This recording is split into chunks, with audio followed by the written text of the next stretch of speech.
Hello. Welcome to the Get At Gaming podcast fun time holiday hour. That was trying to be a Simpsons reference, like spin-offs. um, but we're talking about Simpsons holiday Christmas episodes. Mostly Christmas, honestly. There aren't too many holiday episodes that I have noticed personally.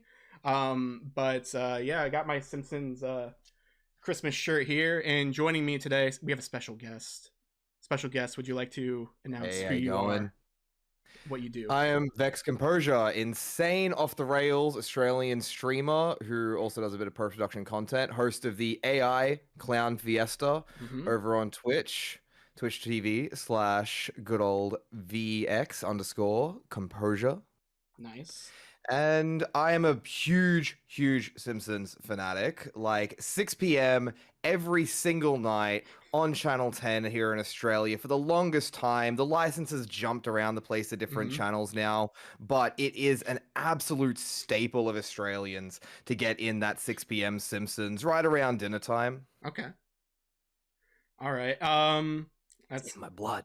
Yeah. So I wanted to start this actually. I don't know how long this episode's gonna be. Hopefully it's under 2 hours. Hopefully it's like an hour 30. Like that's the good part. But I feel like we could actually talk about this forever. So if we do go a little too far or a little too long, I'll try to wrap up certain episodes that we talk about and just try to just continue on. But I wanted to start this by asking you, what was your first Simpsons episode that you recall watching? Oh man, first ever episode that I can recall. Hot damn. That's a really hard one because of how early it came into my life. Yeah. I want to say the first one that really actually made an impression on my brain that really stuck in the neurons is actually one that we're going to be talking about today, which is Marge Be Not Proud. I like that one a lot.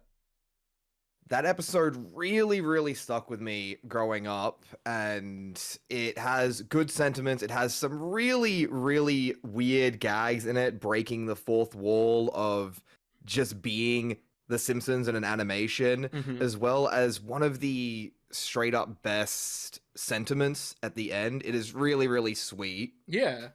Yeah, for sure. Um so I'm kind of the same way where the reason I really got into the Simpsons, I forget when they came out over here.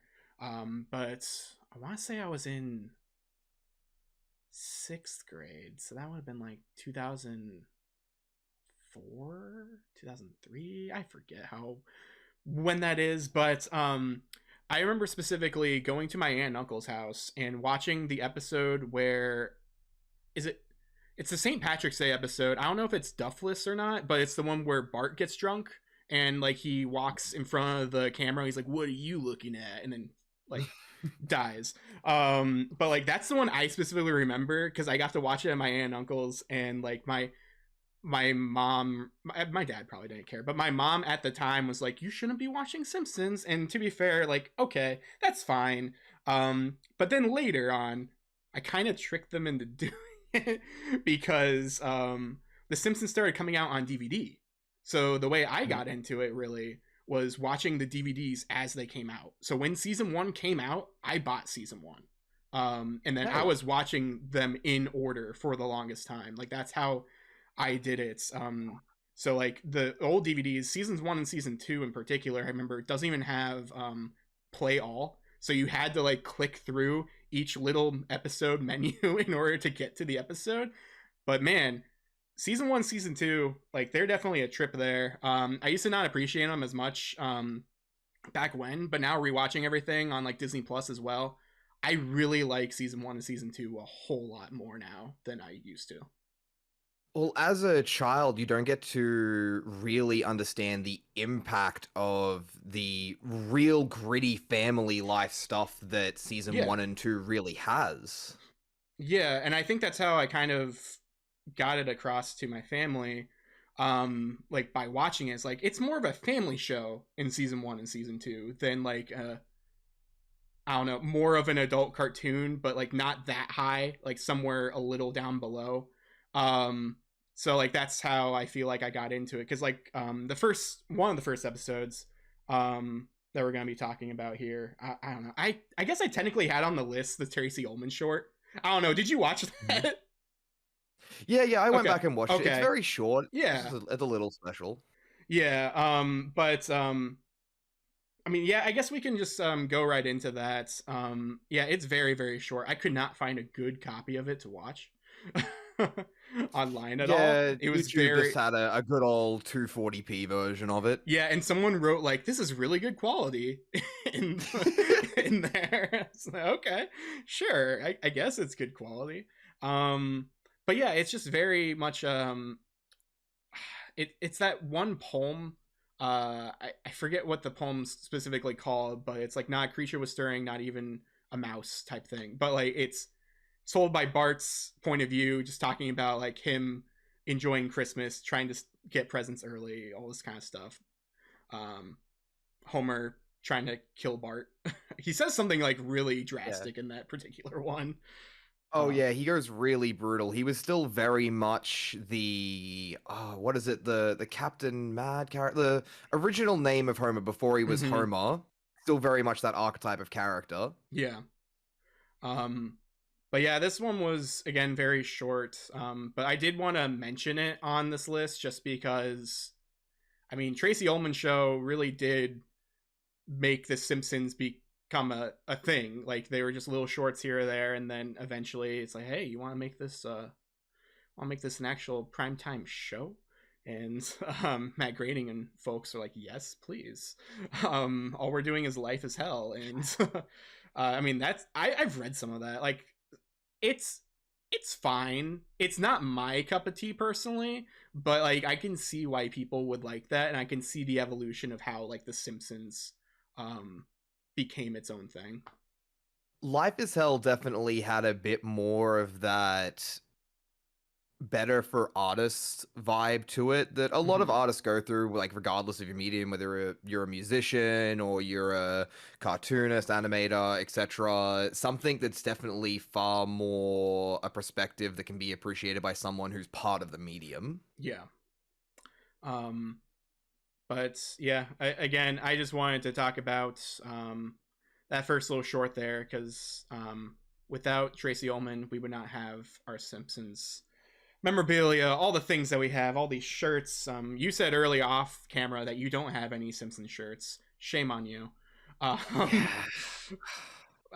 but yeah, like I have a bunch of old stuff from when I used to go like flea market shopping and things. So like the older like Simpsons like toys, like the stuffed like animal type toys of them, like of the whole family. Like the heads were hard plastic, but everything else was stuffed. I have a Simpsons like Christmas Homer, like a dancing Homer type thing, where like you push a button and he like ho ho ho's and does a song or something. I think he sings one of the songs that's in a later episode we're going to talk about. You're a mean one, Homer J. um, Oh, that one's so yeah, good. but yeah, I think we should get right on it and talk about the quote unquote first episode of The Simpsons. This is not really the first episode. I forget the title of the original first episode, but they aired it last on season one, and instead aired this one because it was more finished and looks more like the actual show compared to the very first. Was it class? I can't say their name. Claspy Supo, like whatever, like that type of weird animation. Like it was very rubber bandy, and but it was like fluid sometimes too in the original, in that first weird episode. But yeah, this Simpsons roasting um, on open fire is definitely one of my favorites still.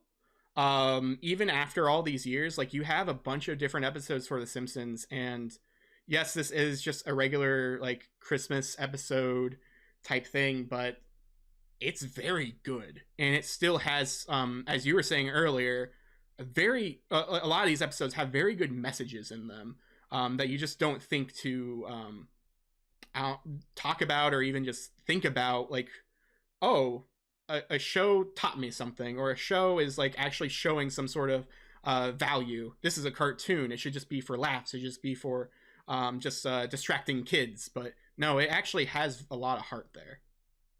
It really does. And it's great that it doesn't exactly try to force it down your throat or anything. It just exists with the Mm-hmm. message. And it's very easy to miss as a child because of that. But especially coming back to it as someone who, your life has started, you're working a job, you're understanding things like financial crises and the like, it really hits harder almost every time you come back to it. Mm-hmm. Yeah, for sure. A lot of things I like about this one in particular. Well, one, it's the first one, and so there wasn't a couch gag yet. But so like it just starts immediately. It just starts within this whole just it starts snowing. Oh man, I'm not even using the right thing. We were supposed to have snow on here. Oh well. Man, I don't want to change that anymore. I'm done. It's too much work. All right, as an Australian, snow is very odd to me during the Christmas time All right. and in general whatsoever. Well, I am based out of Indiana, so like snow just happens all the time, and then I have family in Minnesota, which is the land of snow.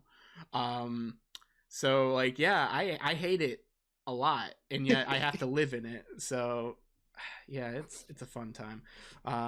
But yeah, this episode again is like it is the first episode anyone that ever has really seen before, and basically the synopsis is that Homer doesn't have a Christmas bonus this year, and so they have that rainy day fund. They have that big jar that they keep on top of. Wait, no, it's in her hair, and then she puts it like, okay, Homer, no peeking, and then she just pulls it out of her hair, this huge jar, and they go shopping, and Bart goes and gets a tattoo. How old are you? 21, sir. Get in a chair. But there's so many like little quotes in here that I just love so much. But yeah, so Bart gets a tattoo, and so because of that, Marge has to remove it surgically with lasers, and that costs the whole jar, because they have to have money up front for this particular procedure. And so Marge thinks that, oh, thank God for Homer's bonus. And so Homer has to get a second job as a Santa over in the Springfield Mall. And basically, yeah, it goes from there. But from the I kind of skimmed a lot of things, but what are some of the memorable parts of this episode? At least that first half there, like right before he gets the job. Definitely the contrast between switching between the two situations as Bart gets the tattoo. Like, it's even weird because Bart, being the troublemaker he is, he needs to do something that's just gonna mess things up, but he kind of thought that it would be a sweet thing. Mm-hmm. He did actually Yeah, have some strange good intentions behind what he was I planning with forgot that about that. tattoo. It's what was it? I love it, Bart. It's very thoughtful. It makes you look very distinguished. Oh, it's fantastic, the encouragement that he gets around it. But the first part of the episode, it's mainly just like the switching back and forth between Homer realizing that things aren't going to go to plan and they're going to Mhm. have to fall back on that, just as Marge is having to be like, "Welp, we're going to have to fall back on Homer then." And it's all just coming together into this perfect storm right from the get-go. Yeah. I didn't even talk about the weird the pageant, like the Christmas pageant in the very beginning, where like everyone, like all the different students are dressed up as certain things, like what was it? was it Ralph who was dressed up as Kruprecht or whatever? Um, wait, no. Uh, Hote Osho Oh, okay, yeah, where he has a as priest who Buddha. has the eyeballs in the back of his head, and then one of the eyes falls out, and someone gasps. They're like, "Oh!" And then they start clapping like they thought it was real eyes. That always gets me, just because like it's It so definitely stupid. still had that those original graining influences there where he wanted it to be a bit grittier and more in your face, but that was as much as he could push it. Yeah. And then even I don't know if this is the first introduction of the way that this song goes, because I really don't know the origin of this. But the Jingle Bells, Batman Smells, like I don't know if that comes from this or not. I really don't. But as far as like what I I've want seen to before, say it comes from like something way earlier, like definitely something more schoolyard, far earlier in life. mhm, But definitely within our generations, The Simpsons was a massive introduction to it and like widespread influence. yeah, because yeah, they're all singing Jingle Bells, and then Bart's singing Jingle Bells, Batman Smells, and then he gets pulled out of there by Principal Skinner. Um, is different design. I want to say he's like designed a little bit differently in this episode. A lot of people are just because it's season one. Um, but yeah, this episode for sure. Um, Now I'm trying to think of what I was gonna say. Dang. Um, um, but yeah, this episode for sure starts off very friendly and just very like, oh, it's just a little pageant and stuff, and then it gets down into that actual nitty gritty of yeah, the family hurting and having to do more things here. So like yeah, Homer gets that job. He goes to Moe's, and um Mo is upset with Homer. Is like, why are you so sad, Homer? Um, but Barney goes, and Barney shows up in a Santa outfit, I think, at Moe's, and it's like, oh yeah, you can go and be Santa, and you'll get money to do it. So Homer decides to go to Santa school at night and learn how to be Santa by that weird like instructor who just looks like a college professor doing it for some reason. Like I'm not sure why, but yeah, like he like even like sits on Homer's lap. It's like because he's like trying to name the different reindeers like Dasher, Prancer, Donner, Blitzen, Comet Keeper. And he just like says weird stuff. It's like sit down. But yeah, he eventually gets the job and everything. He goes to the mall. Bart notices that, hey, there's a Santa over there. Let's play a trick on him, and pulls the beard and immediately notices, and he's like, Homer, I didn't know. Oh, it's okay. Nobody knows. I'm trying to do this because I didn't get my bonus. And then they all bond over that for a little bit. And they go to collect his money. And so he was supposed to get like, I think it was supposed to get like $100, but because of the rental fee of the the Santa outfit, because of like other things like here or there, he just gets $20, and Barney's just like 20 big ones, and they go to the dog Yep. track and get to see those dogs, and I forget. Do you remember what the dog was that Barney bet on? Was it Barney, sure? yeah, he Was it had sure a thing or? sure bet that he talked about. I don't remember the specific name of that. I thought it was like sure thing or like something weird like that. Like it It was was. very on the nose. Yeah, I'm trying to see here if I can see what the actual name of the dog is. I mean, I guess it. Yeah, they only make $13 despite the $120 gross pay. Whirlwind was the sure Whirlwind. winning Okay. dog. Yeah, I see it now. Yeah, Whirlwind. And sure enough, well, they see Whirlwind and stuff, and then they also hear Santa's Little Helper, and Bart's like, Sign, no, Bart. yeah, Bart's just like, no, Dad, we gotta do this because it'll be a Christmas miracle. It happened to the Smurfs. It happened to Tiny Tim. It can happen to us. And he's like, all right, was it 20 or yeah, $13 on Sam's Little Helper? Who's Tiny Tim? Or something like that. But yeah, Sam's Little Helper loses, so they lose all their money and gets thrown out of the racetrack, and they get the dog, and they come home with that dog. Scrounging around in the parking lot, trying to find just a winning ticket, trying to do something as the owner of Santa's Little Helper comes out. It's just like, you've lost your last race, and kicks Santa's Little Helper out into the car park. Yeah, but so yeah, like they get him, and Marge and everyone just kind of notices like, oh, this is the best gift ever, and Bart and Homer just like share this secret, which is really kind of touching because like you don't really see this often with those two later episodes or anything. Maybe later in like season 1, season 2 era, but definitely like season 3 again is like that that definite switch where like it's very much like, this is a cartoon.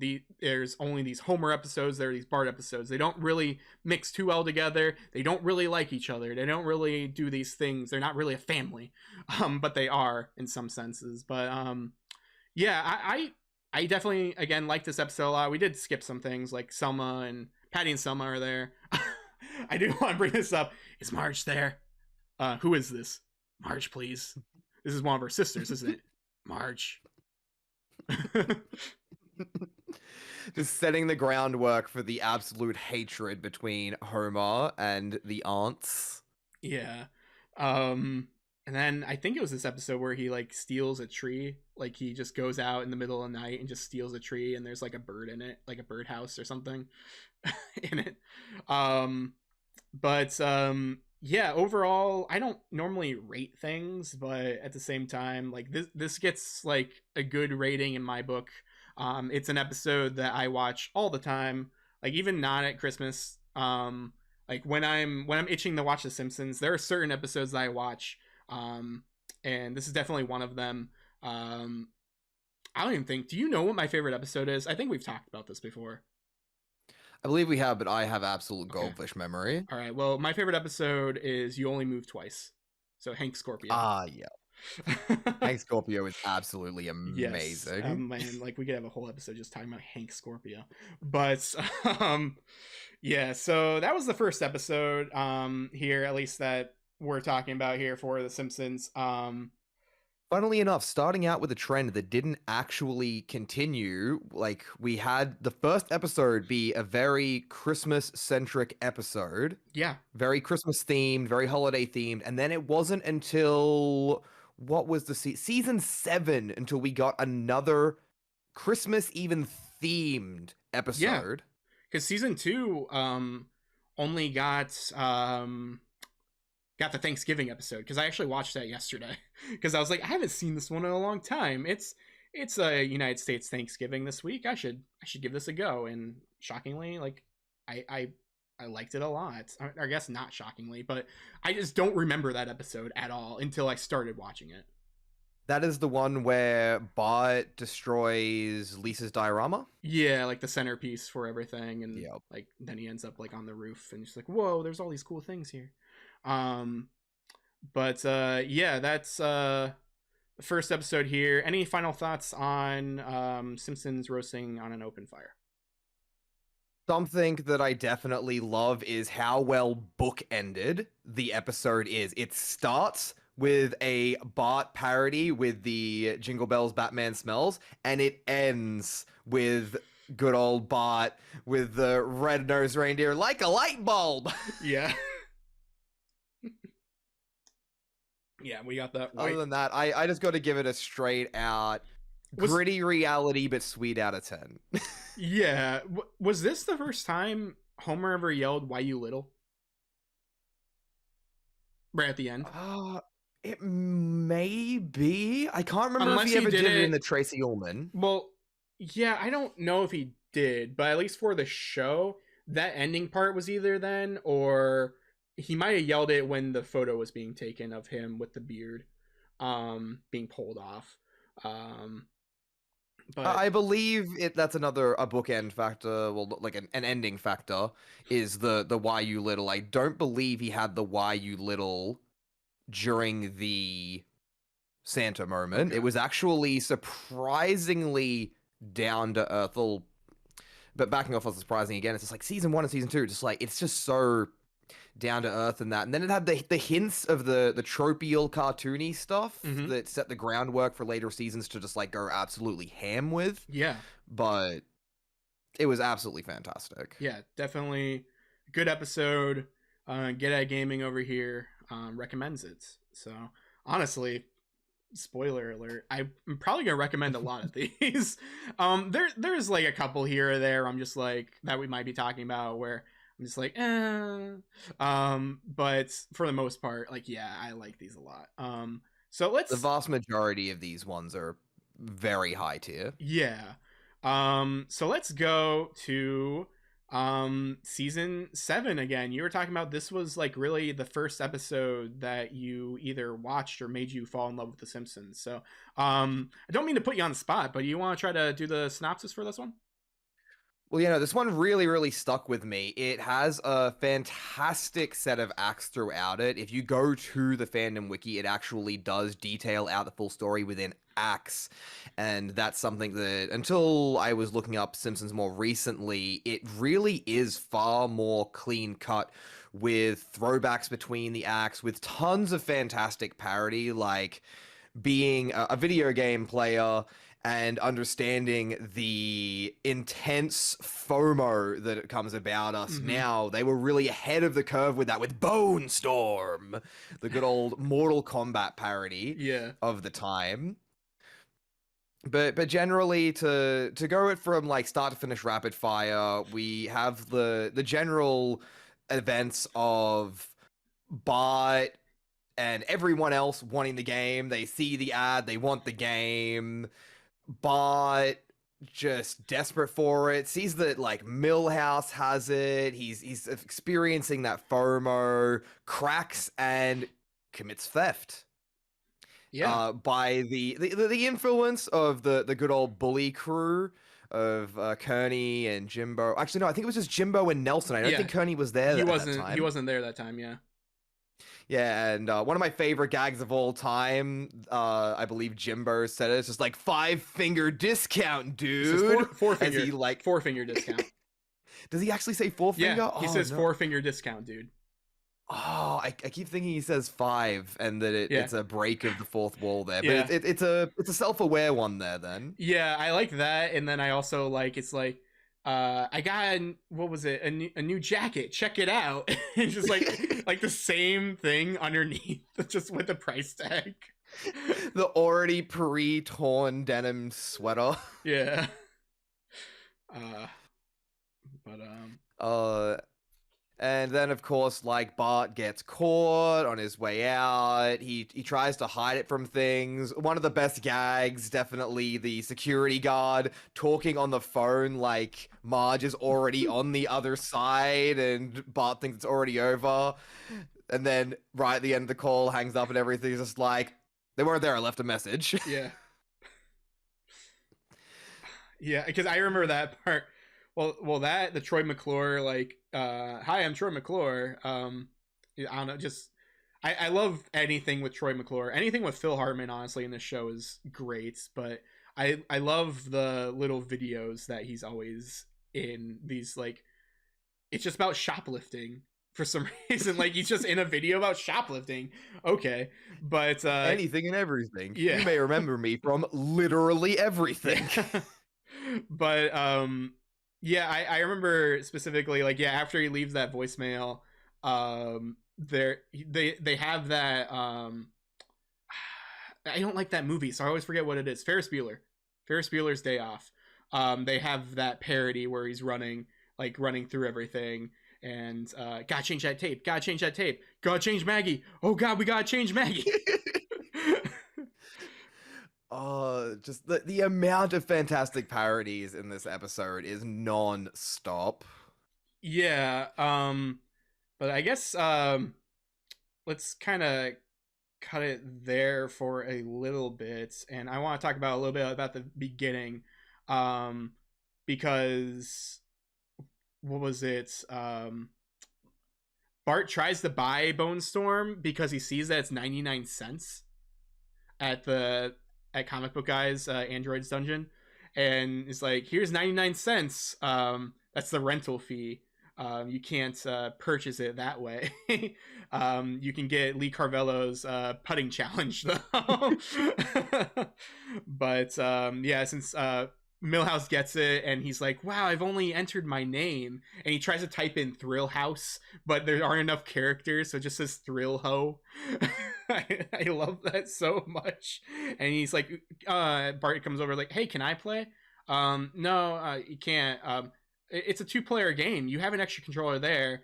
I forget what he says the first time. I think he says, Mom, Bart's swearing. Yeah, and then like he throws him out. She throws him out like by like the ears. Like, ow, ow, ow, ow, ow, ow, ow.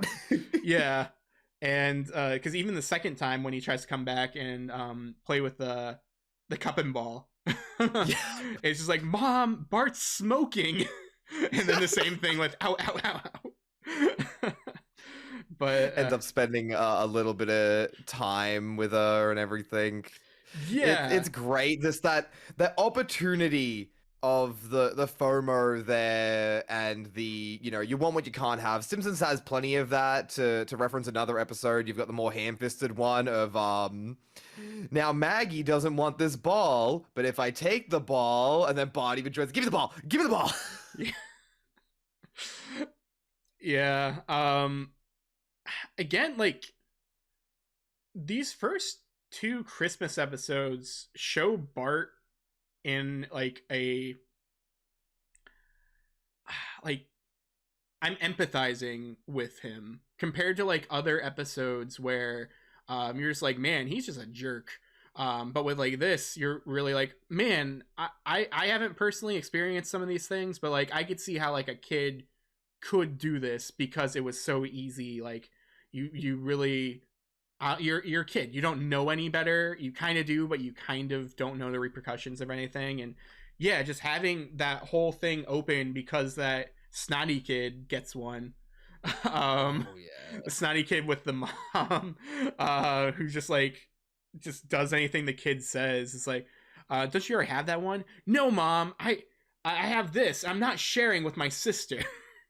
Yeah, get 2. Yeah, you have to get 2 of them, and then that's why the thing's open, because I guess the squeaky teen or whoever it was, they didn't talk, but I think it was a squeaky teen who grabbed it, just left the cartridges open there. But yeah, like once he gets caught even, and he's like, the mom is like, man, that boy better should have better parenting or better parents. And then the kid's like, shut up, Mom.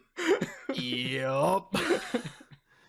It just goes to show, like, even if like you do get everything you want, like you could still be a jerk. Yeah, it does not create healthy personalities, just getting everything and always being treated with a yes dear personality. Yeah.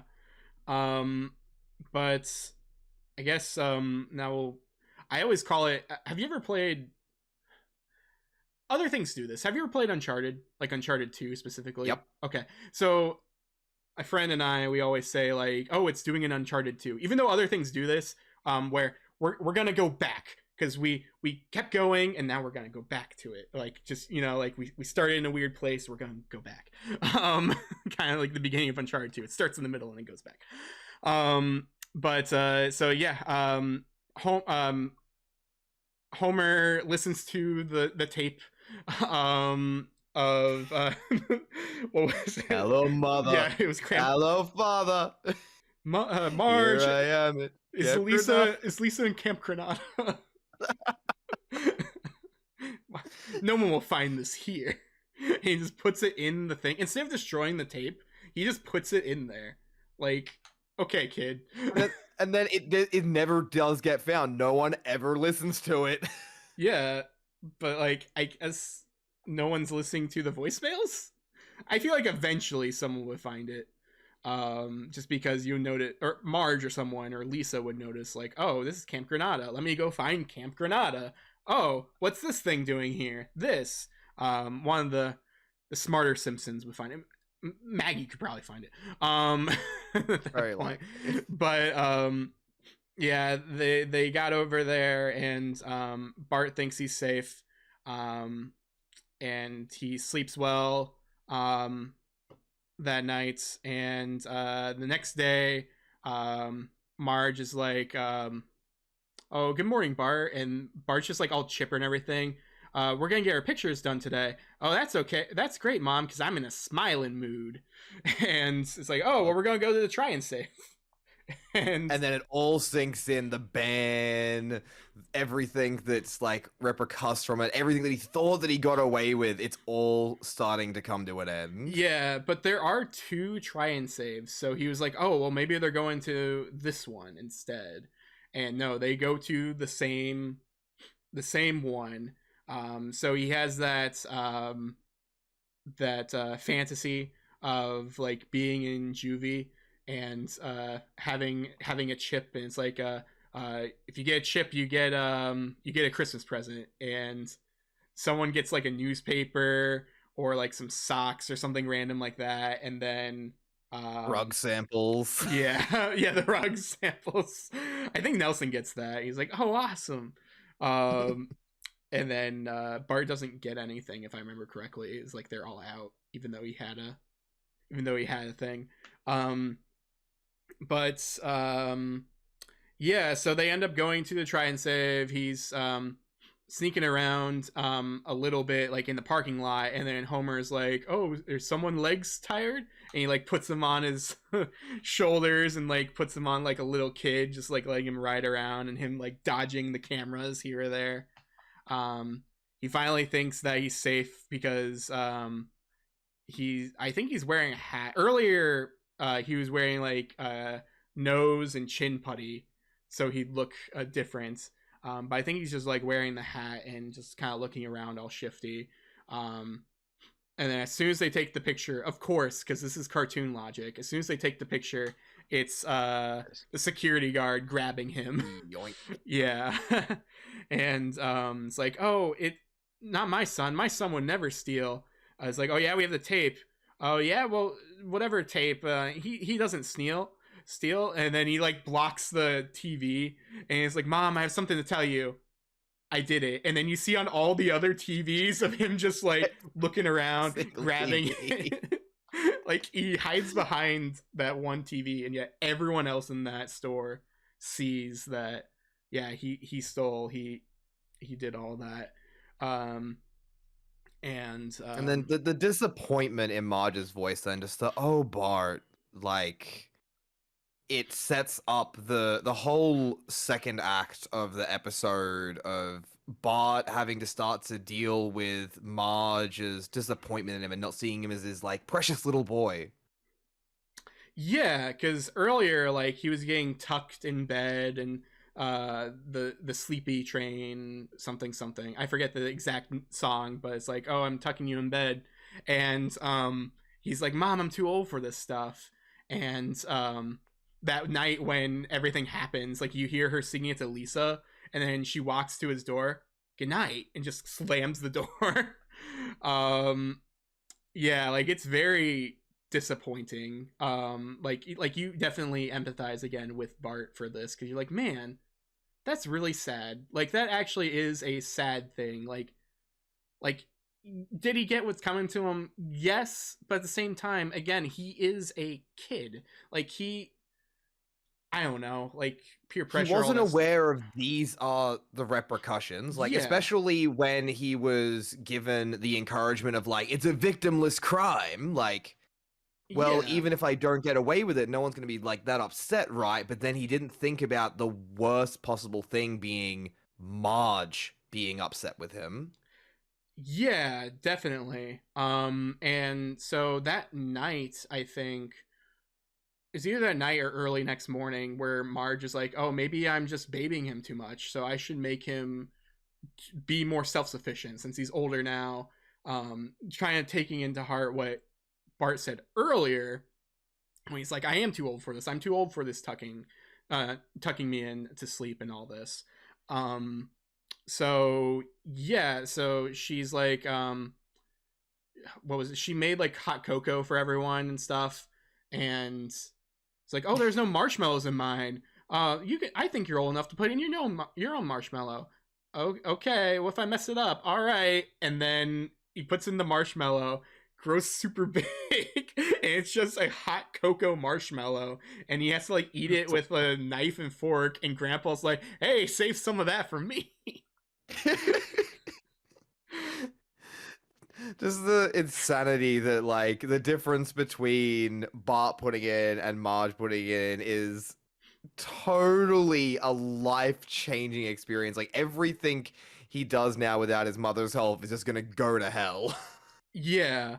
Um, but yeah, it's just very interesting to see that again, just where he he thinks that he's being neglected, and he kind of is, but at the same time it's Marge realizing, yeah, that he is an older boy now. He should be learning how to do certain things.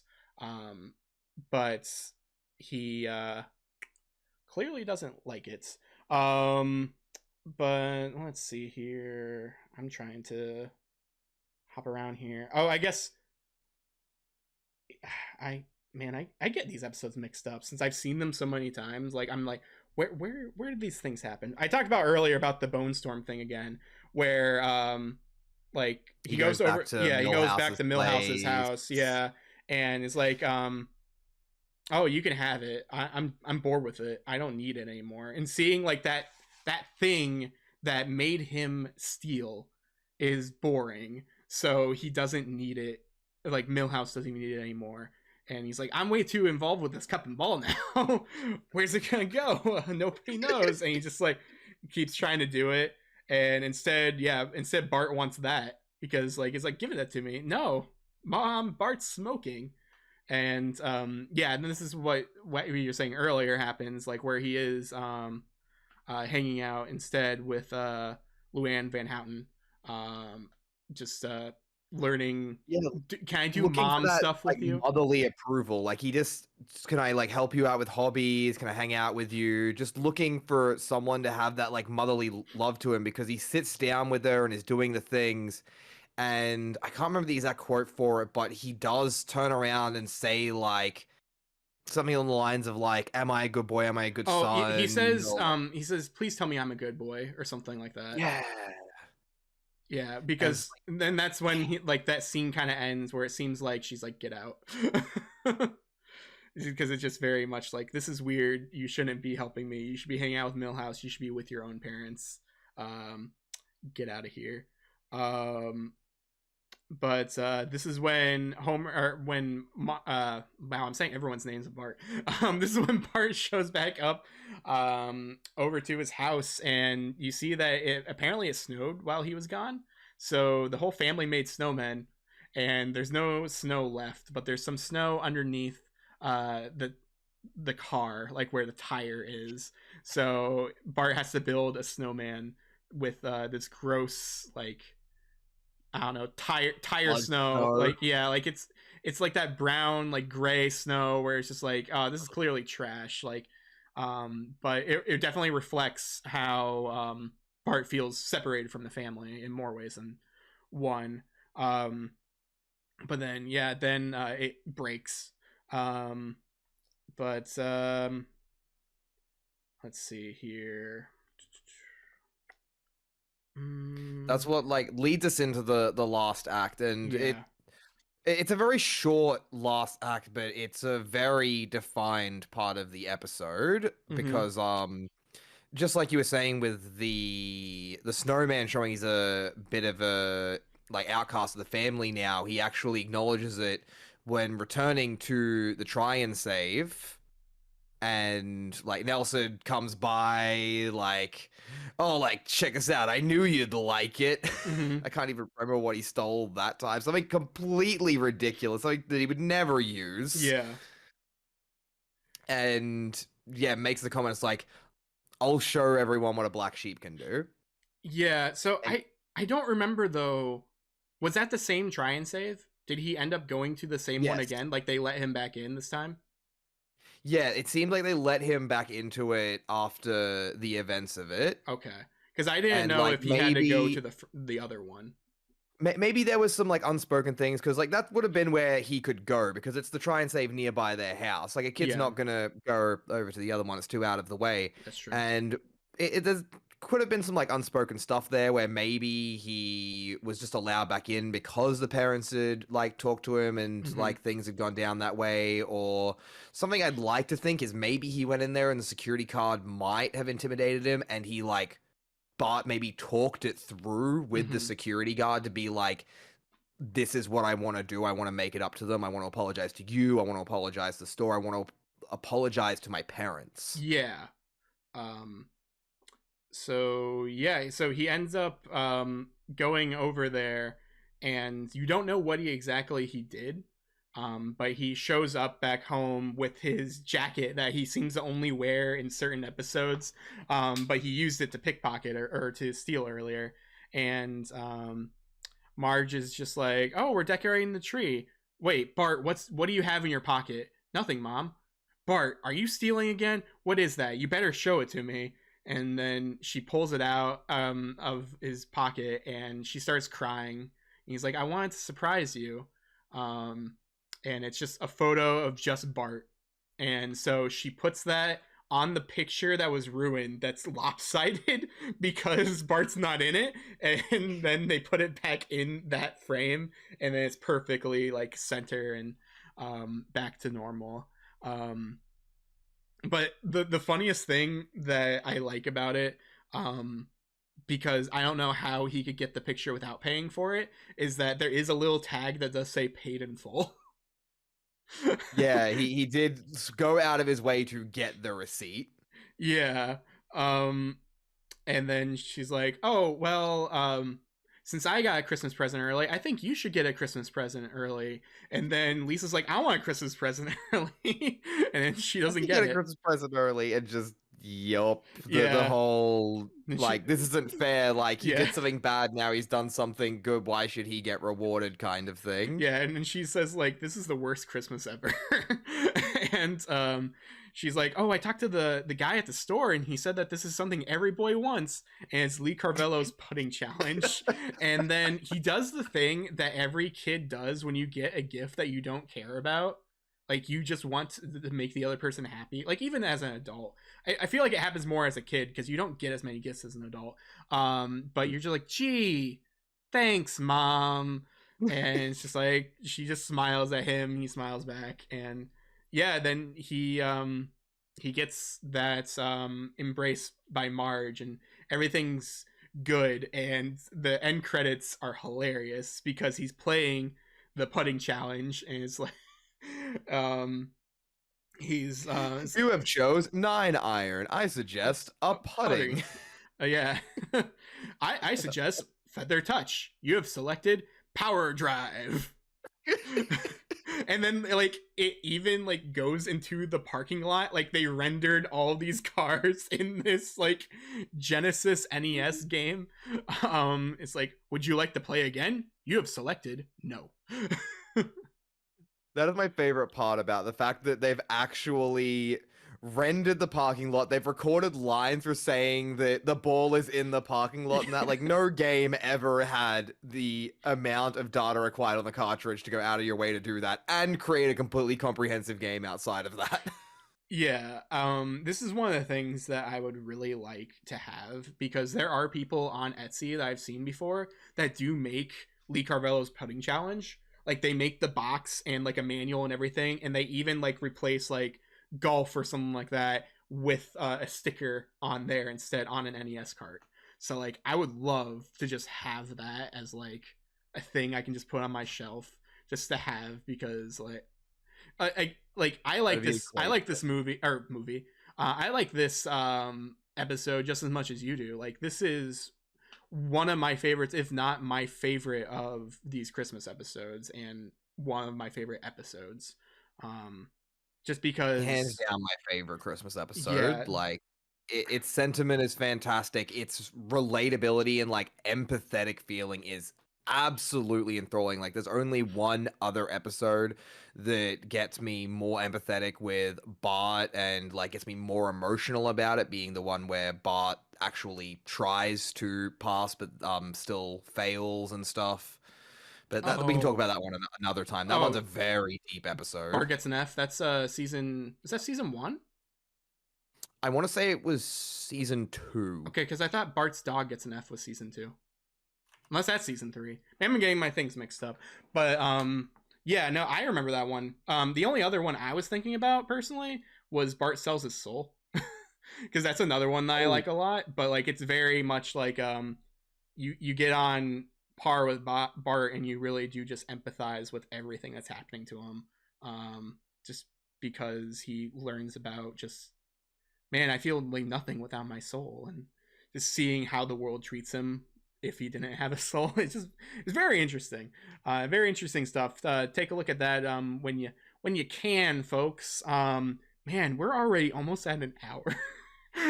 yeah, I'm not surprised by this. Like these two ones are definitely ones that we'd have a lot more to say about. I think the other ones are a bit less. One more thing before we move on to the next episode, though, Sure. that I do want to say is one of my favorite gags in this one is the artificial snow that they're spraying the tree down And she gets with. Lisa gets sick by it. Ew.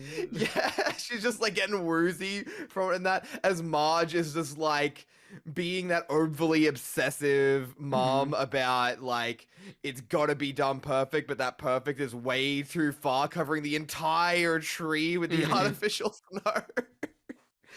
And that like the 90s standards of like no safety standards on so many things. Yeah. Like I found out not long ago, the color hairspray you used to put in your hair as a kid, that's actually really toxic for you. Yep.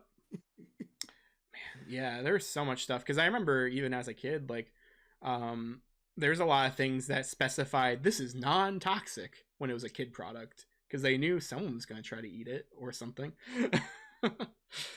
um, but yeah, I definitely do like that episode. It's one of the best. This gets another Get at Gaming. It's excellent. It's excellent. I probably, out of all the Christmas episodes that we're going to talk about today, that probably is. I don't remember if I said Simpsons Roasting on Open Fire is my favorite, but these two are very on par with each other, and depending on the day, I may say one or the other. Right now, I'm actually going more towards the Marge Be Not Proud because it's just different and it hits you differently. Um, Hands down, Marge Be Not Proud will sit at the top of my tier list for episodes of all time, even outside of the holiday specials. all It right, is amazing. yeah. Um, let's go Miracle on ahead. Evergreen Terrace. Yeah, so this is one that I had to rewatch because I was like, which one is this again?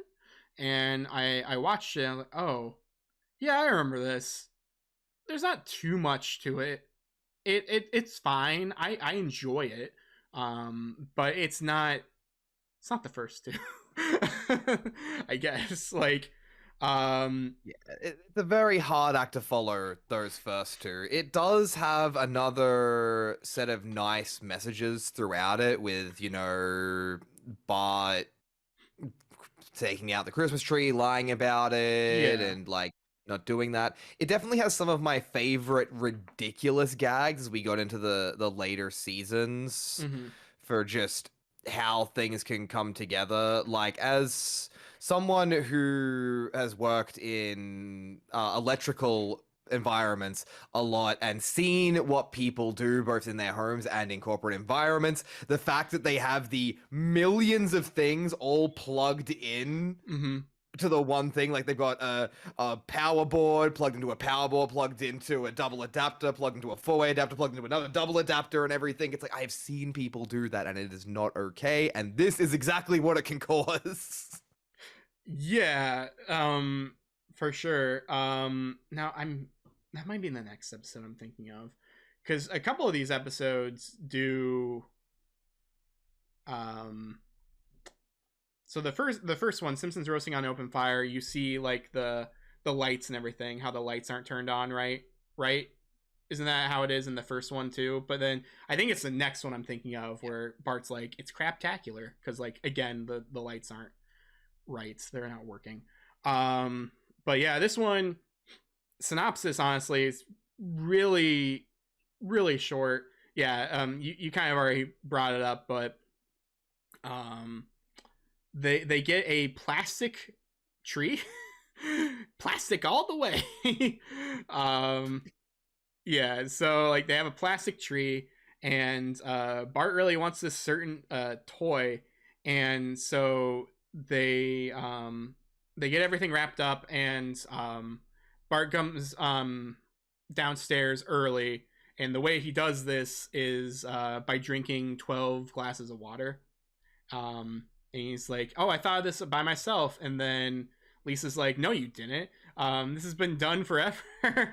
And he has the dream of just like like the peeing dream, and it's like, "Go, go, go! Give me a pee! Go, go, go! Pee, pee, pee!" EP. Yeah.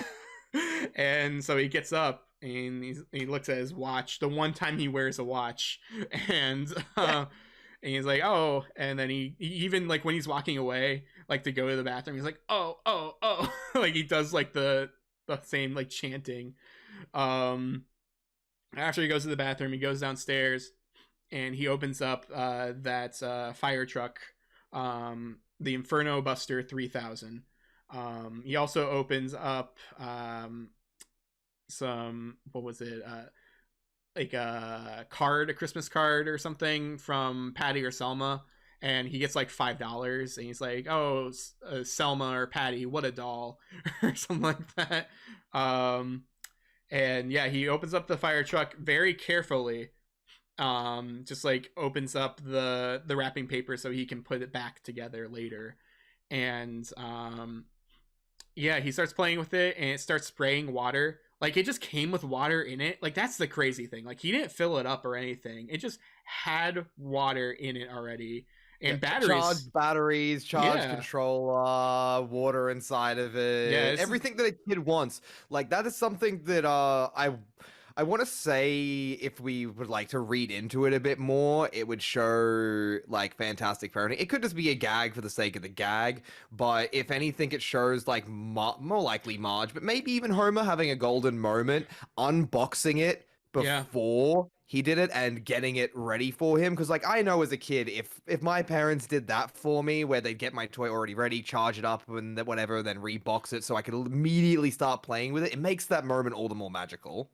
Yeah, definitely. Like I've had this before, and even in my teenage years, even or even adult years, how old was I when the Xbox came out? I don't remember. Or Xbox One, I guess. That was like 2012, 13. But I remember specifically like I was in college or something, but still living with family, and I had to convince my mom. I was like, "Hey, DDoS is a thing. This happens every year. It especially happened the year before, and everyone's being affected. This Xbox is a brick unless we update it now." So I had to convince like my parents to be like, "Hey, I already know I'm getting this. But can we open this? I know what to do. I know I'll do all this, and I'm not even gonna like put in any games, to be honest. I just want to update the system so I can play it." And somehow I convinced them to do that. I feel like I did it with the 360 as well, or something. Or no, I guess we didn't need that. So yeah, it might have been 360 as well. I might have tried to update and do certain things beforehand. But yeah, like that is really. I never really thought about that. Like what you said, like yeah, perhaps Marge or Homer, like even like yeah, filled everything, charged everything, and then put it in, because I don't think the box was sealed. The only thing that was sealed was the wrapping paper around it. Yeah, it was very like loosely placed in the box, which again can just go down to it would slow down the pacing of the scene if he literally took it out of the box and took all the extra cardboard off of it and all Yeah. the extra wrappers and stuff. Like you wouldn't really do that in the cartoon, but it's a nice little sentiment that could be hinted towards if you read into it deeply. Yeah. I like it. Now that's my new headcanon. That's what happened. Homer did it. This is the one nice thing that Homer does in this episode. So so it's there. It's there now.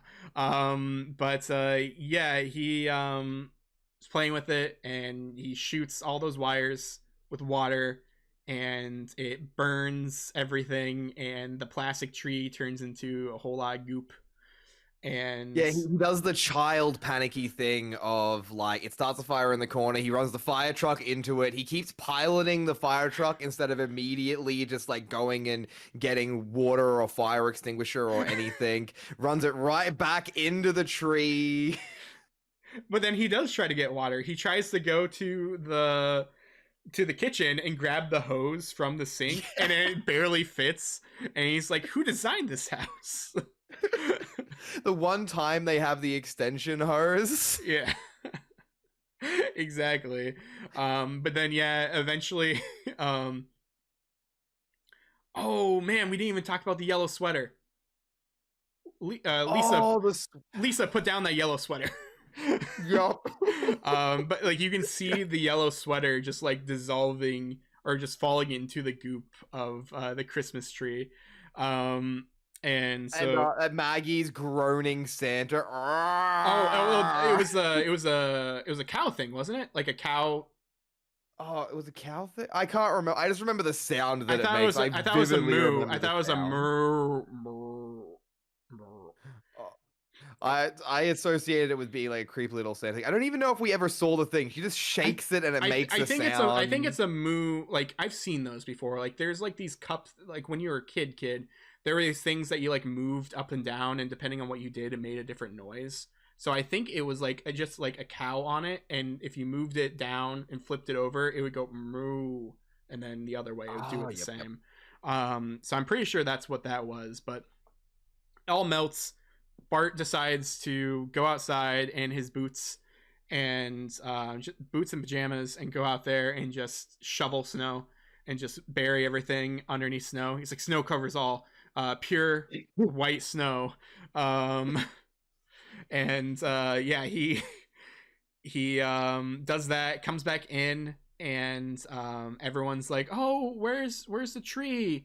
And Lisa notices, Bart, why were you outside? Why are you wearing your boots? And Homer's like, where's Christmas? Bart, where's Christmas? And he's like, I don't know how to tell you guys this, but some people robbed our house.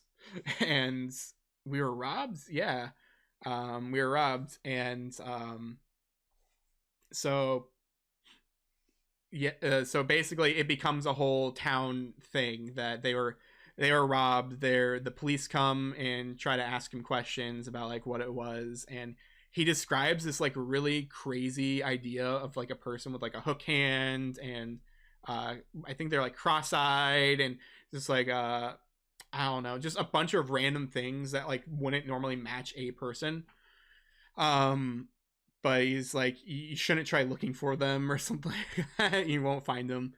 But the whole town heard what happened, and they decided to gift the Simpsons a bunch of money.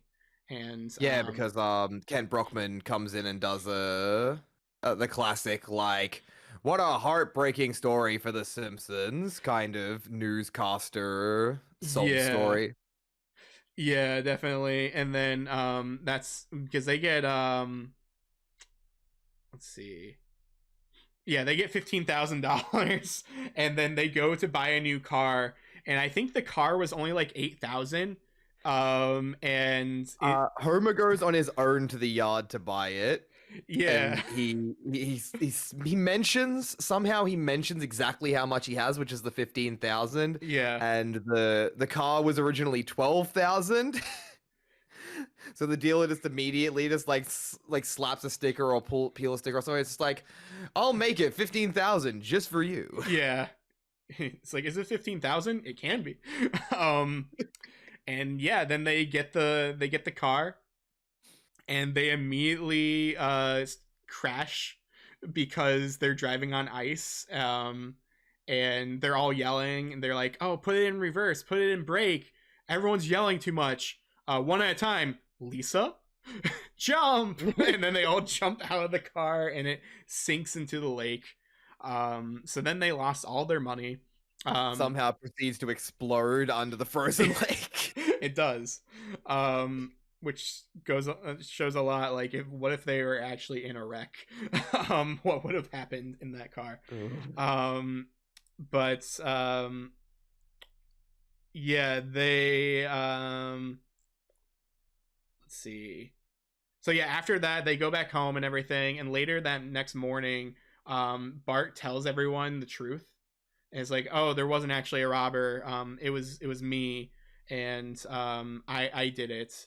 And Kent Brockman shows up while they're all trying to kill Bart, and then like the door opens and they're all strangling Bart while on camera, and then they all just like turn to the camera and then just like hug each other and fake smile.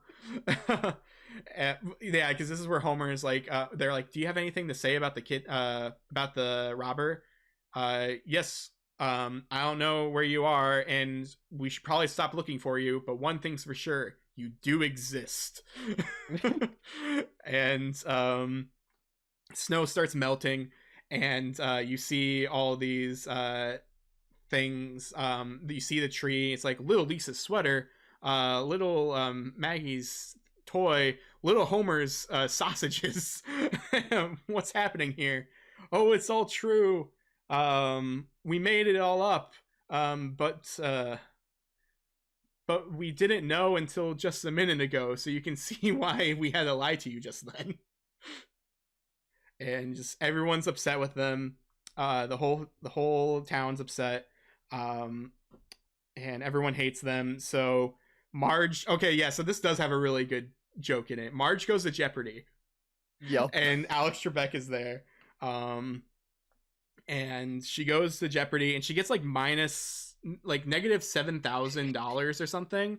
And she loses, and at the end it's like, now Marge, you said that you knew the rules when you played the game. And they try to like get $7,000 from her. And yeah, and then they come, like the security guards like come with like bats or something, about to go and hit them. And they run away, and they come back to their house, and they notice everyone's stealing everything. But everyone's like, "Oh, it's the Simpsons, hello!" And they're all waving and all happy. It's like, I think it was Mo saying like, "Yeah, we're all tired of being mad at you, so we decided to steal all your stuff."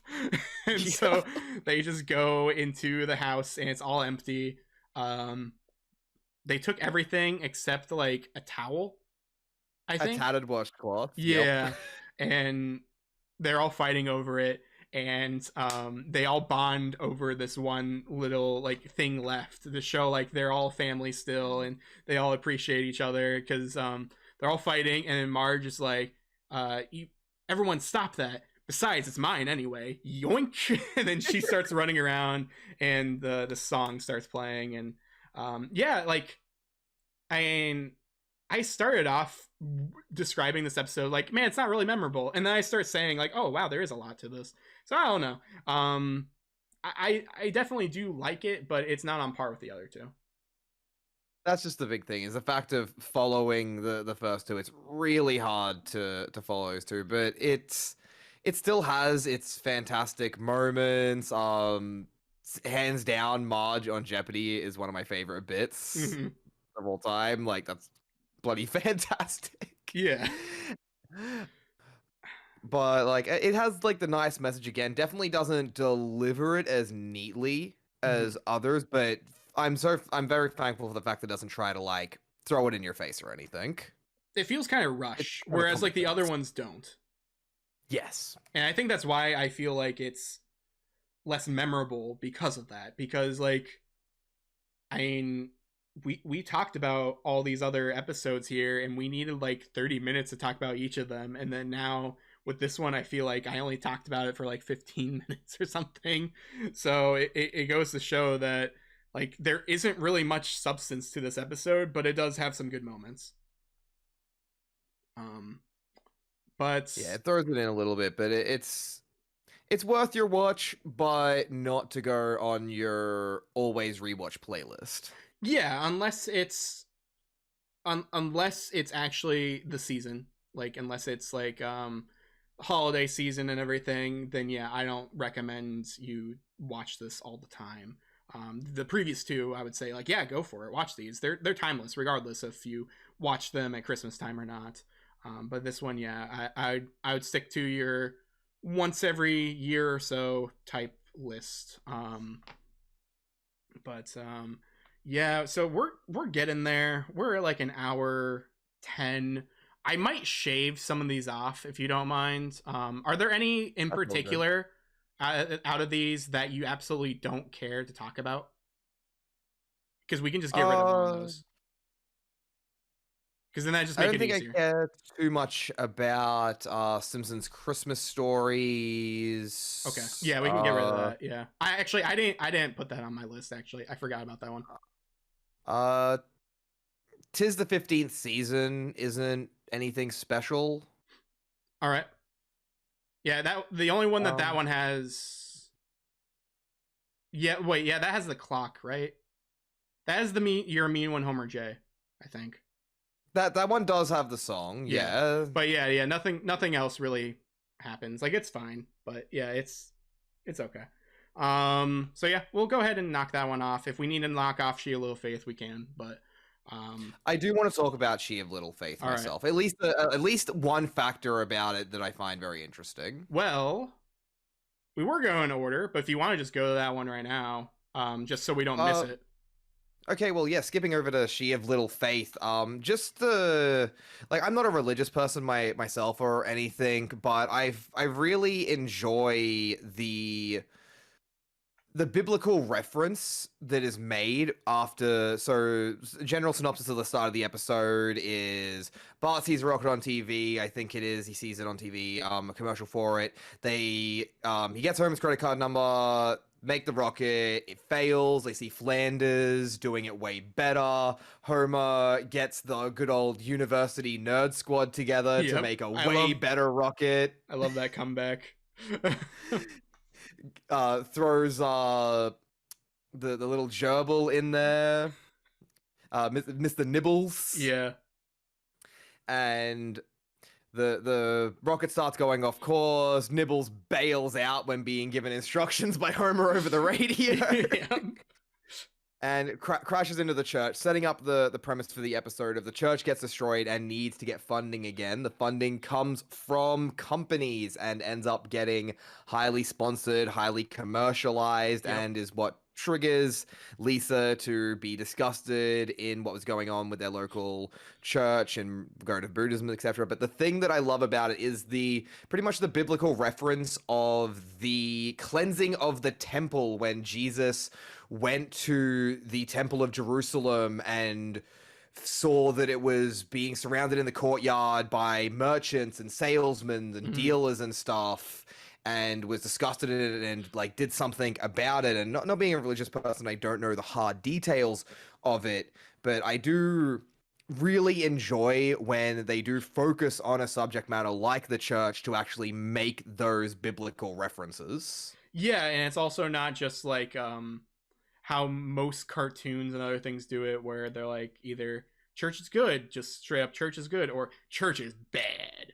Like it actually like yeah, there is a sense of like the church is doing this for a reason, but at the same time they're not necessarily all the right reasons. Exactly, like they were pushed to that desperate situation, and it can muddy the waters a bit, but it can still cause it to become something that it shouldn't be. Yeah. Um like I do like this one a lot. This is another one of them where I forget a lot about it until I start looking at the synopsis or until I start watching it. I'm like, oh, I actually do remember this whole episode. um but I specifically remember when you find out Lenny and Carl are Buddhists, and they're just going like, "Who likes short shorts? I like short shorts." Those guys are way off. It's Uh, excellent. it's so good. The other big the other gag that I really love from it is when like they're constantly trying to bribe Lisa back to Christianity with stuff like Christmas. Yeah.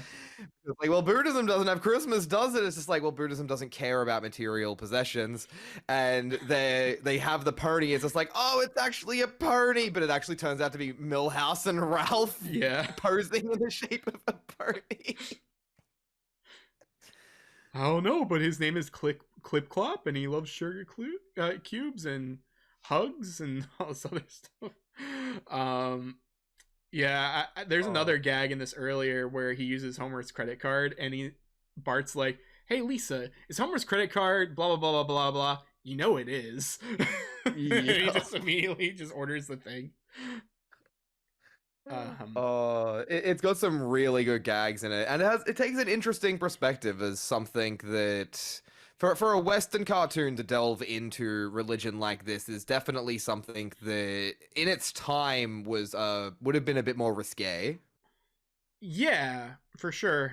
Because this happened in 2001, because this was the 13th season. Even like I Hmm. specifically remember watching this one from those DVDs. I recently sold a bunch of them. But there were the compilation DVDs where it's like, here's a Simpsons Christmas, here's a Simpsons Christmas 2, or here's Simpsons party episodes. Because I Hmm. own a lot of the actual seasons themselves, I elected to just get rid of the compilation DVDs, because like, why have the compilation DVDs, especially because That makes they sense. don't look great because I've used them so many times too.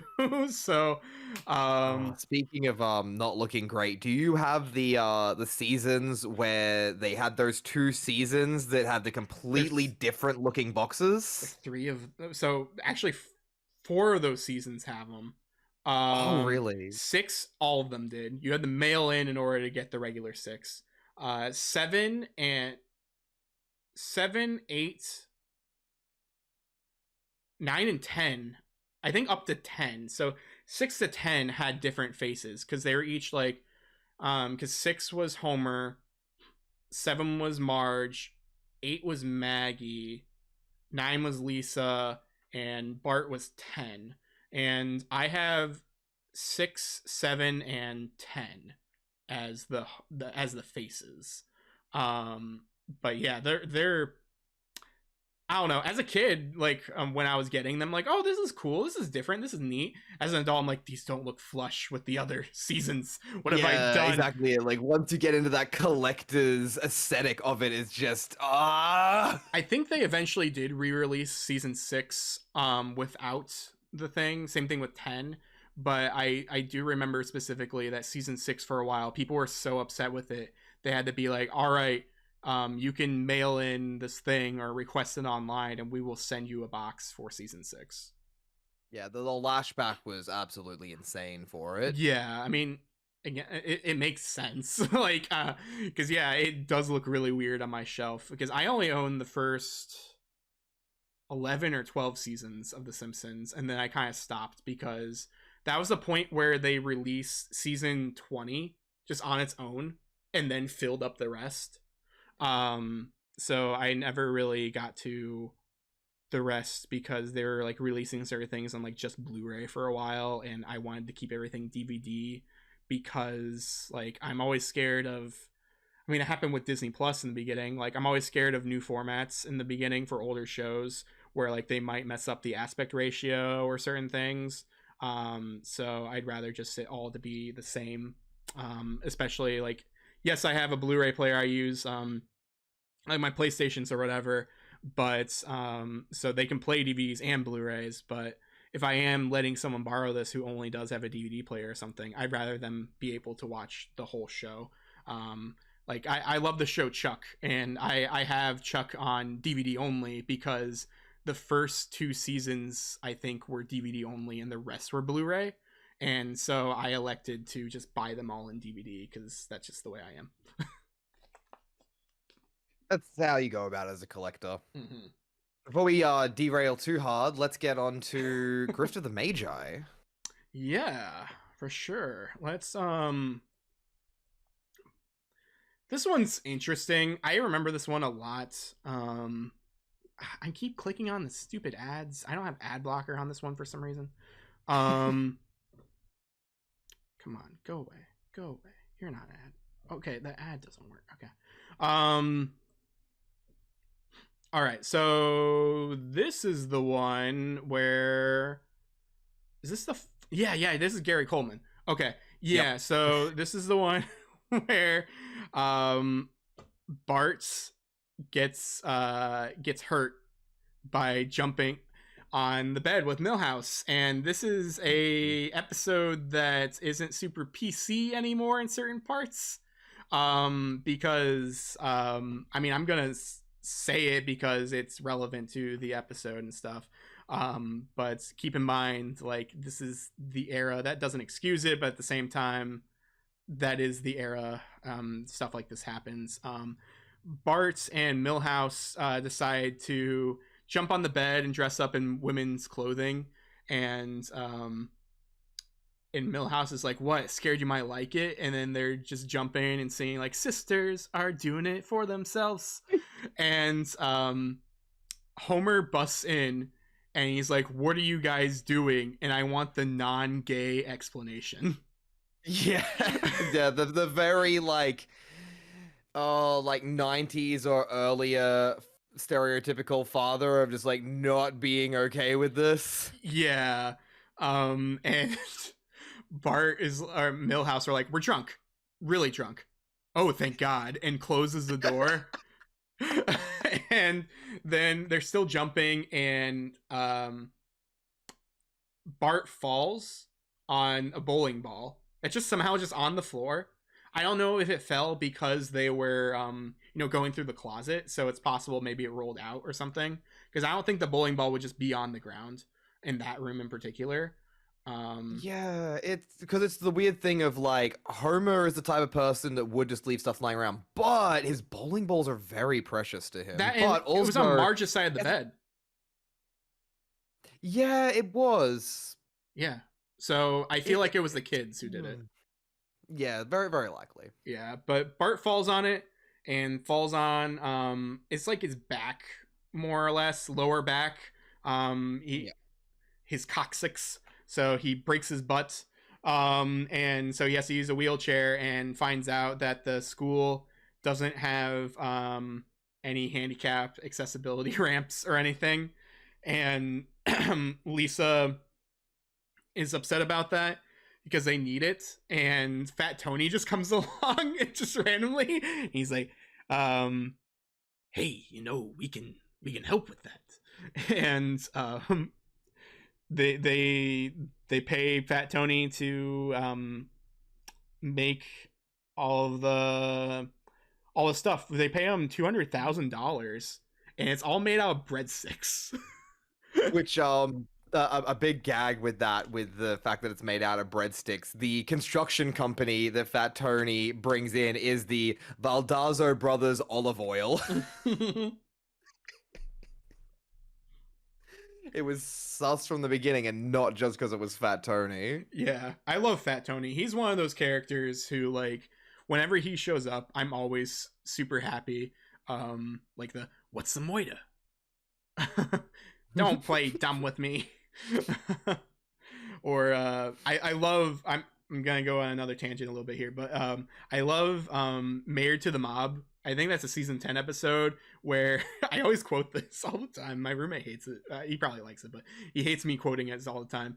Where they do they milk all the rats for the milk at the school. Yep. He's like, "What?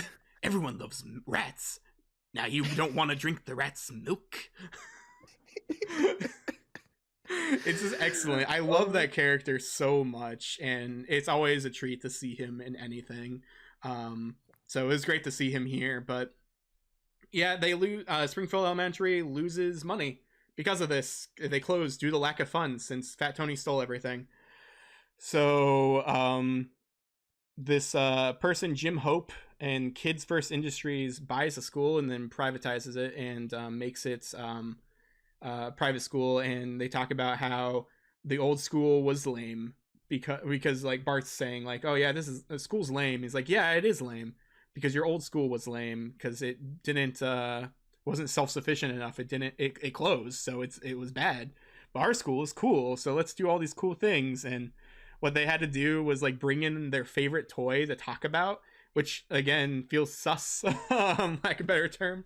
It's just like, oh, we have to talk about all these things, and then it just ends up just being like a sort of I don't know, like A focus group. They turned yeah, the entire school into just like a giant focus group for developing these toys. yeah, because that you can see like there's like a janitor's closet, and you find out later like there's it's a two-way chalkboard and stuff, and they're asking the kids like in one grade like, what do you want it to have? Oh, I want it to have to be like girly but also have karate chop action and be this and that, have it, tons of accessories and all this. And like in Lisa's grade they're trying to come up with a name of it and with something with fun. She's like Funzo Attila the Fun is one of them. um and yeah, when she goes in and finds out like the actual thing that's happening, she sees Funzo and it's all robotic since it doesn't have like the skin on it. It's like give me a hug or something like that. And Yeah, a weird like Terminator parody for that one. yeah, it's very much Terminator and Furby combined. um but it's very creepy. But once they find out like what's happening, you see Bart though um like looking at wait, no, that's later. um you see Bart and Lisa like actually confront them, and they're like, yeah, we did this. But here's a free Funzo for screwing with you for a little a little. And they give him a free Funzo. And later the part of this episode I remember mostly is where Bart's sitting with Funzo and he's like looking at the catalog, like the toy catalog that you look at, and start circling things that he wants. He's like, man, I could get the hot tub or like the house or this and this. And then Funzo's like, why not three? And he's like, yeah, three of them is great. Just showing that like Funzo is just built to just sell toys, and it is essentially the perfect toy, because it's trying to kill all the other toys. And he laughs that it like ripped off Malibu Stacy's head for Lisa, but then it starts trying to choke Krusty. And even Krusty, Yep. the Krusty toy reacts as if it's actually Krusty the Clown getting choked. And I think he's like, hey, what are you doing there? Ah.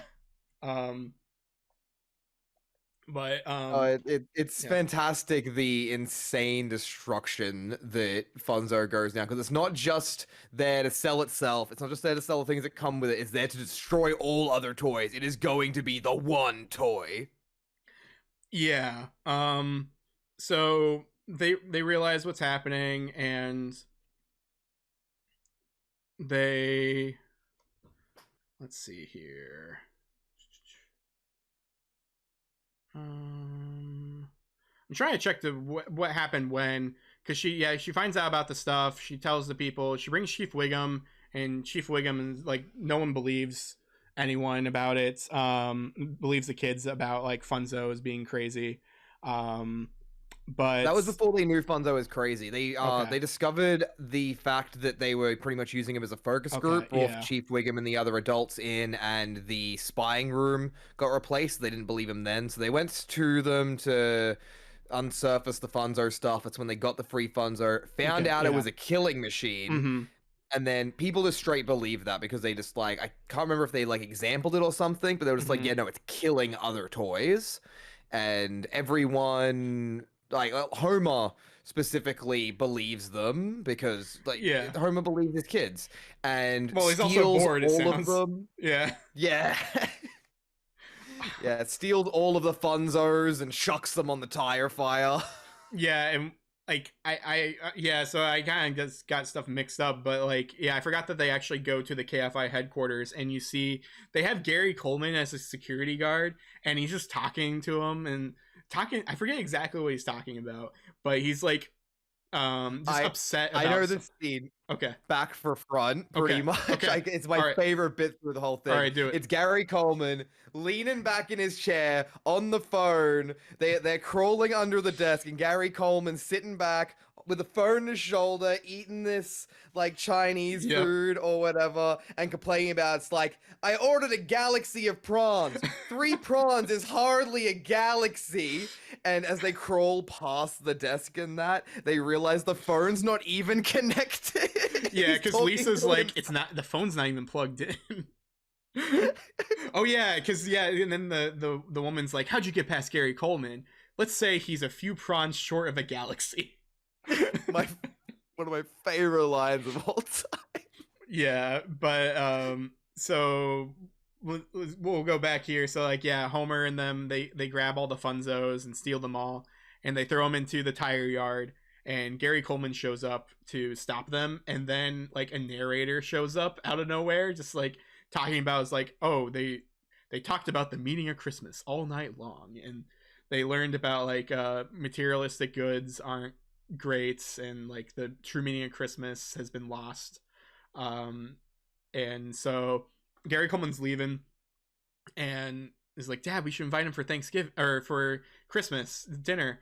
And Homer's just like, hey, listen, my wife always makes too much mashed potatoes and stuff. Why don't you come visit us for Christmas? And he's like, are you crazy? I have a lot of other things I could do. And Lisa's just like, I think he had Gary. Christmas with like Jay Leno or Yeah, someone. something like that. And Lisa's like, Gary, all right, fine. And then Gary shows up and goes there, and like let's see, like Mr. Burns shows up randomly too because he was visited by 3 ghosts that night. Like Yeah, according to like the we've narrator. already had our oh no we hadn't yet. It's later that we get Homer's McGrew Christmas Carol, but yeah, just off screen, Burns has his own McGrew's Christmas Carol, ghosts of past, present, future moment. Yeah. So yeah, that happens. Someone else shows up too. I forget who it was. Maybe Lenny and Carl. No, Mo shows up because Mo sticks his head. He takes his head out of the oven and instead puts a nice plump like turkey or something like that. He shows up with the turkey,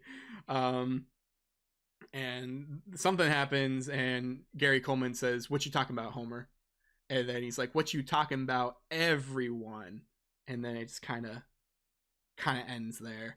Um, but yeah, that's Grift of the Magi. Like, I guess we do technically have one more.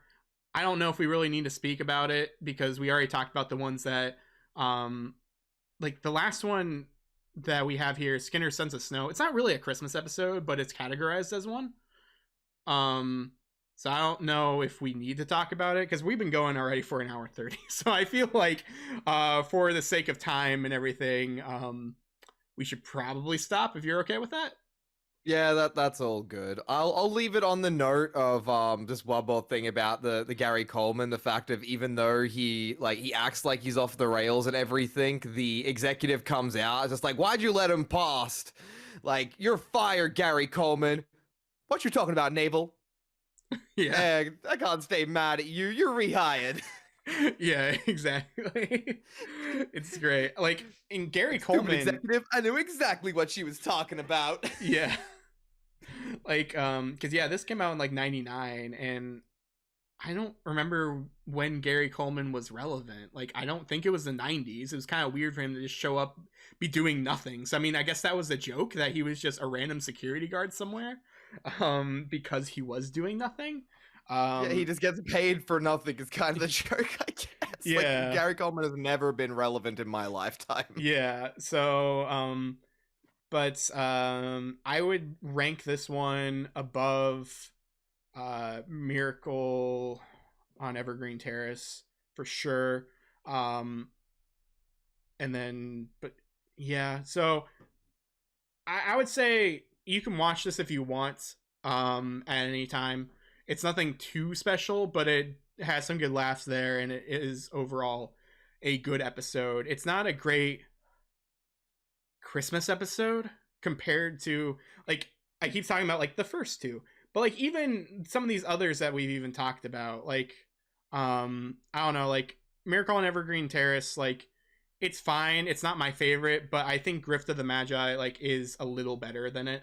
Um wait. More often Yeah. than not, the Simpsons episodes that, although maybe around Christmas time or end with a Christmas sentiment or just are based around that holiday season, I really like The Simpsons for not focusing on the Christmas aspect of it, just not being too much of a Christmas Yeah. person myself, and usually focus around ideals that relate back to Christmas, Yeah. like things like this with like the toys and the Yep. commercialization, Marge Be Not Proud, just kind of a sentimental thing that it's more so the pressure that might come with the season, with the things like the FOMO, the fear of missing out and everything. Yeah. Everyone else is getting the thing that you want, you can't get that thing. She of Little Faith focuses on like the religious aspect of Mm-hmm. it, and yeah, a lot of these early ones just they don't actually focus on the Christmas aspect.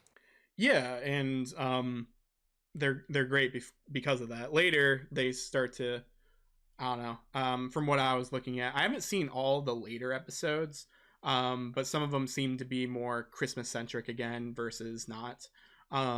But yeah, overall, I guess I should pull that back up. I'm gonna rank these because why not? Um, so my number one is probably gonna be your number one. So Marge Be Not Proud, followed by Definitely. Simpsons Roasting on an Open Fire, Griffith Matt, or wait. So Marge Be Not Proud, Simpsons Roasting on an Open Fire, She of Little Faith, Griffith Magi, and then Miracle on Evergreen Terrace. Now these are all good episodes. Some are better than others, and that's why I rank them this way. I'm curious how you would rank these episodes, or if it'd be the same, or if a little bit different, or what.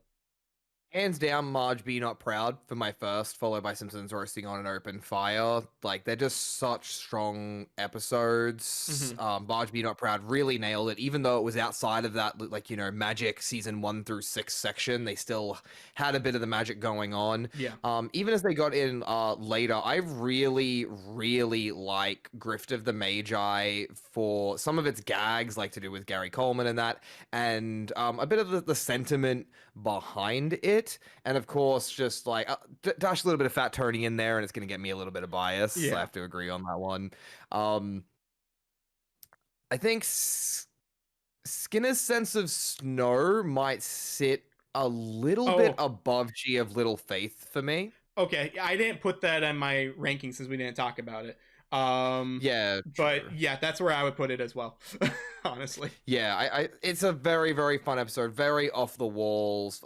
She of Little Faith, I do really, really, really like the concept of, but just throughout the episode doesn't stay as solid, so that it's just underneath that. Yeah. Miracle on Evergreen Terrace does sit at the bottom of that. It's a serviceable episode, but it doesn't have any kind of sentiment or gag or anything that really pulls me in and makes me go, like, if I was showing someone The Simpsons, was like, oh, you have to see this episode and you have to see Mm-hmm. this episode, there's nothing that shows out about that episode that makes me go, this is an essential viewing. Yeah. Um. Cool. Well, It's kind of interesting how, yeah, we kind of almost vibe there. We almost got the same list. But yeah, because we both been watching Simpsons forever, both love Simpsons.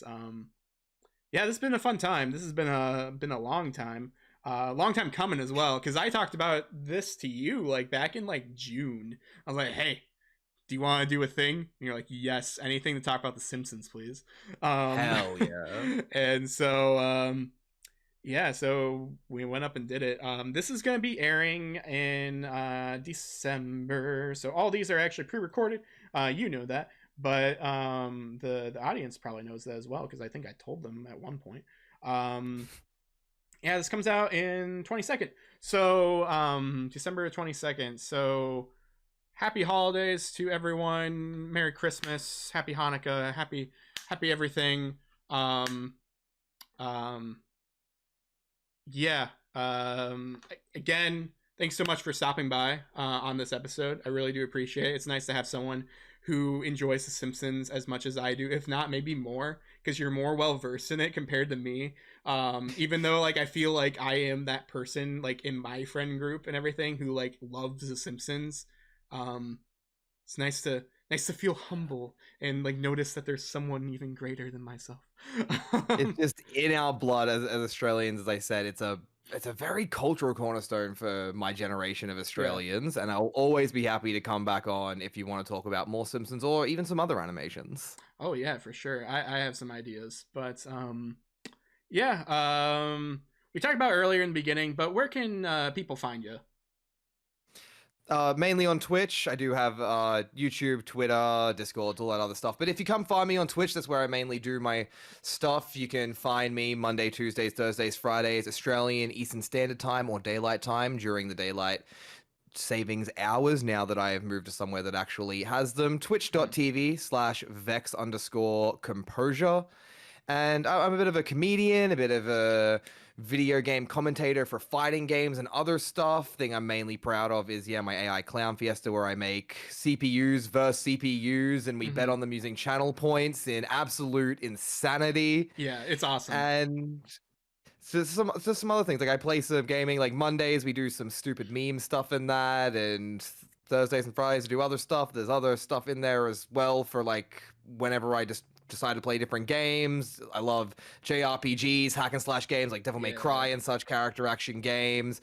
And also, I am an editor for Lost underscore then underscore found. Can also find him on Twitch and over on YouTube. Anything up over on the YouTube is edited by me, and I Hey. may be picking up some more editing things later down the track, which you can find out more about if you, yeah, follow me over on Twitter, Vex underscore composure again over on Twitter. I'm Vex underscore composure everywhere except for YouTube because you can't put underscores between names, but if you just look up Vex composure, you'll find me. Oh, interesting. I didn't know that you couldn't put that on YouTube. That's I mean, I guess you could write Vex underscore. Like you'd actually write out underscore. Oh man, become the meme. Do it. But that's Don't awesome. prep me to be bad marketing, but it's such a good meme. It is. Yeah, I appreciate you being here. I appreciate everyone listening. Thank you so much, everyone, for watching, listening, however you're doing. If you're new here, consider following us on either the iTunes, Spotify, wherever you get your podcasts, because we're on pretty much everything somehow. It's awesome. And then we're also on YouTube. If you search for Get At It Gaming, Get At It Gaming podcast on YouTube, you have to look it up that way because they changed it now where you have to have 100 subs in order to have an actual like name URL. Because like my actual like my channel still says Cheetar02 because I was able to just do that back when. But yeah, now you actually need to like be reputable or something, which is crazy. So now I always tell people to search for Get At Gaming podcast, and it actually brings us up instead of some random person. So yeah, go ahead and search us there, subscribe, like, follow, comment, do all the stuff. Talk to us on Facebook, Twitter. We have a TikToks that I never use, but there's like 2 videos on there, so take a look at those. I kind of worked a little bit on those, so I appreciate that. But until next time, happy holidays. Have a bloody good one, y'all.